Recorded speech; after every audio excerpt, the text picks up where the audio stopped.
Данный турнир по рукопашному бою среди курсантского состава стоит традиционных в стенах нашего института.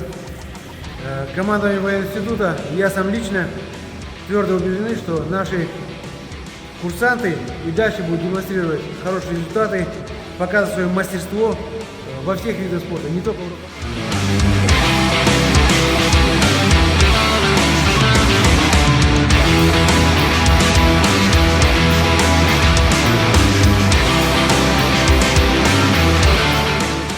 Бүгінгі жарыстың 70 кг салмақ дәрежесінің чемпионы атандым.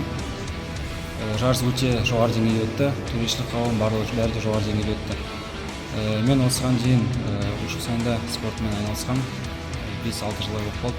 Және де осы оқуға әуе қорғаныс күштері институтына, әскери институтына түскелі бері жаттығуымды жалғастыра бастадым. Және бұл жарыстар ертеңгі СНГ арасындағы кадетский игры деп аталады. Сол жарыстарға және де одан да жоғары дәрежедегі жарыстарға дайындалуға себебім